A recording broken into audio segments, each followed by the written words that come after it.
Okay, welcome to today's episode of Piano TV. You can totally listen to this one podcast style because I'm just going to talk to you and share some ideas. In the 20 years or so that I've been teaching piano, one thing that's really come up over and over and that I've been continually fascinated by is the fact that you can have completely different experiences of practicing piano, where some people really seem to struggle to make gains in a similar amounts of time as other people. In other words, some people really move quickly through the practicing process and seem to pick up things pretty easily, whereas other people really seem to have to grind it out and spend way more time to get similar results. So you can have person number one, and both we'll have two people. I have a little sample set here. Imagine, if you will, person both are practicing for 30 minutes. Person number one is maybe getting modest to minimal results from their first practice session, whereas person number two is getting fabulous results from their practice session. What is the cause for that discrepancy? Now, I think this is not a simple answer, and I've talked about different aspects of this before many times, whether it's in my classes that I teach with my students or in videos that I've done for this channel. Everything from how to organize your piano practice time so that you're, being really deliberate about your time, practicing small segments as opposed to just doing full playthroughs, and all those kinds of things definitely go into this. And I will talk more in the next video about strategy stuff. But another thing that I haven't really talked about, but it's been on my mind lately, is the way that your basically what parts of your brain are engaged and what brain waves are dominant can really make a big difference for this sort of thing. So that's what I want to discuss in today's episode. Now I'm going to bring in a couple more threads, and I will tie all these threads together in a nice braid, hopefully, but let's just back up and pull in the next thread. So I've been meditating a lot lately. Actually, I've been meditating off and on. Historically, I've been very poor at this, but in the last year, I've been a little bit more diligent, more so especially in the last few months. So if any of you have meditated, you've probably had some variety of the three types of meditation experiences I'm going to describe. First type of meditation experience is like monkey mind going chaotic, can't settle down. You feel like more stressed out after you're done meditating. You never really drop into any type of relaxed state. You're always just sort of skittering around the surface and your mind is pinging around no matter your best efforts to kind of rein it in a little bit and let go. So that is a very common meditation experience for me. Another kind of meditation experience is where the chatter subsides, maybe not fully, but significantly. Or if you redirect your mind back to a central point of focus, you can actually stay with it for a little bit, as opposed to like ping, ping, ping, like monkey mind pinging all over the place. You actually get really nice feelings, probably really nice brain chemicals cocktailing down through your system. It feels peaceful, it feels relaxing, and really kind of in the flow. And flow is something we'll talk about more. These are the meditation sessions that when you finish them, you feel like, oh, that was nice. I'm glad I did that. That was a good use of my time. And then the most rare, for me, maybe for you as well, type of meditation experience is like the sort of transcendent, effervescent, like feeling the self dissolve. There's a sense of, I will be going somewhere with this, by the way. I'm not just talking about my crazy experiences, but the feeling of oneness and joy and unity and love that can just leave you feeling really good for days on end after that experience. Not a common one, but definitely happens in meditation. So the thing that I've been thinking about is I think that there's a correlation in the kinds of experiences we have when we're meditating and the kinds of experiences that we have when we're practicing piano. I think similar things are going on in the brain. And then the third thread that we're going to bring into is the idea that you're probably familiar with, which is that of flow state. Okay, so flow state is something that pretty much everyone's experienced at some point, some of us more than others, but this is really when you're highly engaged, but it's not just engagement. You really start to lose your sense of time. People will describe flow state experiences as like time had no meaning. I was just like in the zone is another common analogy for this. Your sense of self becomes way on the back burner. So your self-awareness is not like in the front of your mind, it starts to go to the back. And what this is often experienced as in like, you know, a fun work project or piano practice or creative activity or whatever it is you're doing is sort of become the object more so than being ever present as self. So what that means in piano terms, when you're really in the zone, when you're in this flow state, is you sort of become the practice. I know this sounds a little esoteric, but you've probably had this experience before. You're not you in the same way. You're just kind of in the music. The music is happening. It's moving through you, as opposed to here is the self and here is the music, and the self is creating the music with a very kind of obvious and clear border between the two things. That border sort of fizzles out in flow state where you and music are sort of one. Okay, so let's pull these threads together and make a braid. So the first kind of experience is like the dissatisfying meditation experience where you leave feeling more stressed out. Second thread is the piano practice experience where you feel like it was just a grind. You didn't really enjoy it. You didn't really get very far. There was no discernible movement from point A to point B. Just kind of felt like hitting your head against the wall. And then the third strand, no entrance into flow state. So no dropping of the self, no release of that like self-critical narrative, maybe your mind's wandering, that sort of thing. Okay, so what's going on in these different types of experiences? What's the common thread with our lack of flow state, our bad practice sessions, and so on? So I have two ideas, and let's just explore these. So the first one is high activity in the default mode network.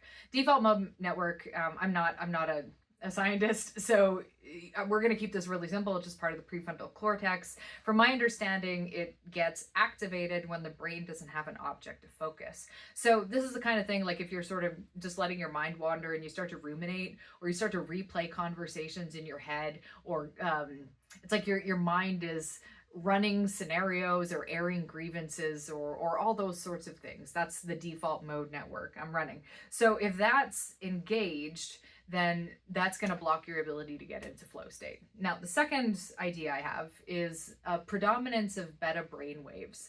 So beta type brain waves are kind of like you could consider them like your daily activity brain waves, especially if they're a little bit heightened. It can be associated with that sort of like slightly anxious or very anxious, maybe neurotic type energy where we're very active and doing things. High beta is not conducive to being in the zone and being in flow. So what we need, whether it's our meditation sessions or our practice sessions at the piano, is to pipe down both of these things. So we need to pipe down the default node network. I'm hypothesizing, so bear with me. But we need to pipe down the default mode network. I don't know why that's so hard for me to say. And we need to pipe down the beta brainwave activity. Okay, so let's start with the first one. Let's talk about how we might kind of reduce the grip that the default mode network has on our brain.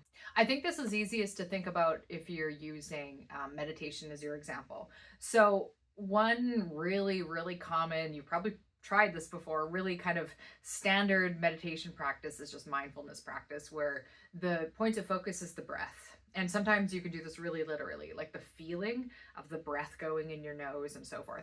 Not my favorite kind of meditation, but a lot of you have probably tried it. And most meditations share something like this in common, where there's some kind of point of focus, whether you're meditating on your preferred deity or some concept or whatever it is. So you have a point of focus. This is really crucial because kind of a fun fact about the brain is that your brain, whether it's focused on something or whether it's unfocused and sort of more diffuse, it's working just as hard. So there's this sense is like, okay, if I just disengage from the task, my brain's going to get to relax, but that's not really how the brain works. The brain is still running a lot of, the processing speed still stays high. So if you're disengaged from a task and you have no point of focus, that's when you start to be way more likely to do things like ruminate and space out and think about like random things that happened yesterday or whatever we ping to in our mind. So having a really good ability to focus on something is important for not sort of letting the chaotic sort of thinking and monkey pinging of the default mode network take over. I felt like that was a really convoluted sentence, but basically focusing, singular concentrated focus is really important. Go figure. You need to be able to focus when you practice piano. And I think one of the big differences between someone who effectively uses their practice time and someone who maybe struggles to make the same gains is this ability to focus. Now, it's beyond the scope of our video to talk about how to improve your focus, but I want to talk more about that in the future. It's just one thing to keep in your mind here. This is having a point of focus is really, really important to kind of keep the dragging thoughts away. Okay, so then the second idea, the sort of beta brainwave predominance idea. So let's back this up. Again, I'm no scientist, so feel free to look this up. I'll leave you some links as well so you can check out some things that might be a further reference. But just like very, very simply, different brain waves are measured in different RPMs and are associated with different sorts of states. So they're kind of happening simultaneously, but some predominate in some states and so forth. The ones that are really relevant for us, as I've mentioned, are the beta brainwaves, which is sort of your like active consciousness, can be a little anxious and restless and always pinging around. Alpha brainwaves are also really important for our purposes because they are generated when you're daydreaming, doing anything that's imagery rich or imagination rich, doesn't have to just be images. So imagining music, for example, or even listening to music, especially if you're listening to music with your eyes closed, those sorts of things. Or a common example of something that most of you probably do is if you're really engaged with a TV show or a movie, something, again, really image rich, you're going to have more alpha waves being generated. And then theta waves are even slower. Theta waves are best thought of as the types of brain waves that become more prolific right when you're on the cusp of sleep. So right as you're going to sleep, right as you're waking up. Now, these aren't the only times, but these are the common times for us. And those times you can think of as being really kind of sleepy. So we're not tapping into those sorts of things when we're in flow state, but they can be highly creative, highly image rich states. And then another kind of really interesting brainwave that I'm not going to talk about today, but it's worth looking into, maybe I'll think about this more later, are gamma brainwaves. And these are like really, really, really fast brainwaves, faster than beta. And they're associated with the sort of like creative breakthroughs, or like when meditators experience this like bliss state or that sort of thing. So just bookmark that because it's kind of cool to know. And then we also have delta waves, which are when we're in deep sleep. But again, it's not going to be relevant for our purposes here. Okay, so if you're thinking about, I'm going to bring this home, but I want to think about brainwaves generally for a little bit longer. One area of focus for me, one area of fascination, I should say, something I studied a lot in university and something that I'm continuing to study now, is the imagination and your ability to use your imagination, aphantasia aside. So I'm going to be thinking about images, but it's not limited to your visual imagination. You could also think about your oral imagination or, you know, other senses. But just for the purposes of convenience, let's talk about image imagination. Depending on what types of brain waves are prolific in your given moment, highly affects your ability to generate imagery and like, you know, close your eyes and have really potent visuals. So if you're having high beta waves, if you're in that sort of like active, distracted pinging state, it's really, really hard to visualize. This is when I have my worst meditation sessions, when I can't seem to calm down, when I can't even seem to visualize anything of substance. I do a lot of visualization meditation because I'm so fascinated by the imagination. Alpha state is when we really start to get a little bit more, the images start to come, but not only do they start to come, they start to hold on a little bit longer. So if you're trying to imagine, if you're doing something kind of boring and generic, like imagine an apple, if you're doing this in beta state, you're like getting tiny, chunky flickers of apple that you can't hold. But when you have slower, I'm just guessing, by the way, I'm not measuring my brainwaves when I do this. I'm just connecting the dots with the sort of experience that seems to connect with how people describe these different brain states.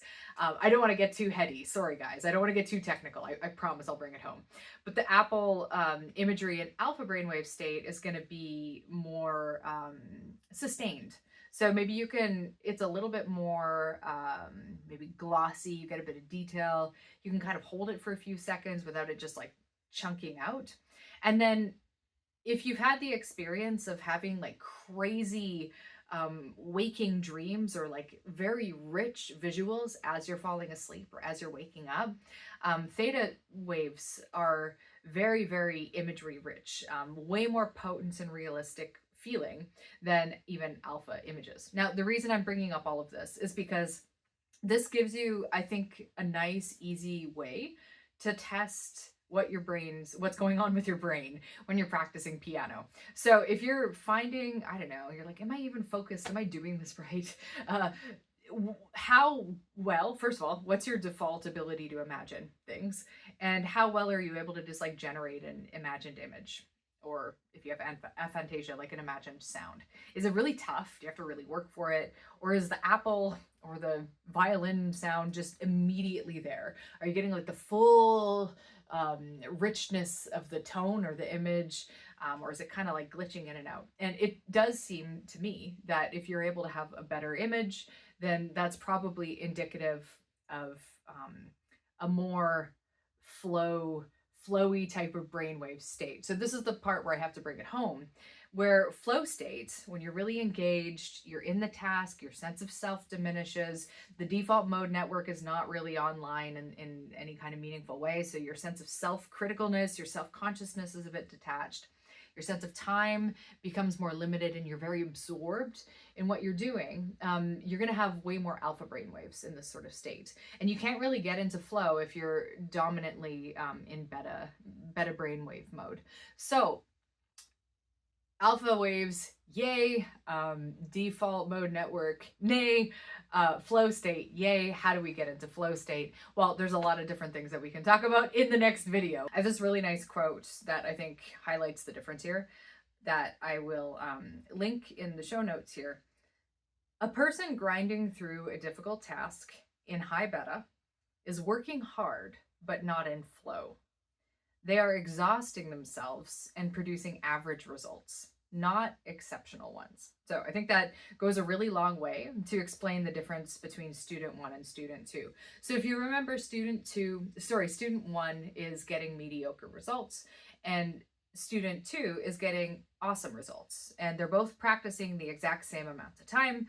They're both at the same level. So if we think about it, student number 1's probably not getting a lot of alpha wave activity in their practice. They're probably mind wandering a lot and pinging around, so their default mode network is engaged, which means they're lacking good, clear focus. Whereas student number 2 is probably locked into a high alpha brainwave state. They're fully immersed in the task. They're feeling energized, but not anxious. They're feeling engaged, but not in like a neurotic way, and so on. So these students are spending the exact same amounts of time practicing, but they're getting dramatically different results in the outcome of their practice. Student number 1 is also going to have a worse experience. They're probably going to be more frustrated, more self-critical, be more likely to quit and give up. Whereas student number 2 is more likely to actually enjoy the experience. A lot like how if you, I don't know, you go for a run and you feel like it was hard work, but it was satisfying and you're glad you did it. That's sort of like, I think, what a really good piano session should feel like. But sometimes people are not able to, and this can happen to the same person on different days. This happens to me too. But so it's not like an all or nothing. You don't have to be perfect, but you definitely want more rather than less of your practice sessions to be sort of difficult but productively worthwhile, not frustrating, grinding your teeth, working hard and getting mediocre results. Okay, so anyways, in the next video, we're going to talk about some practical applications of these ideas, but I just wanted to get the ball rolling with some of these ideas. I hope you enjoyed this discussion, and I'm looking forward to catching up with you all in the next video. Bye, guys.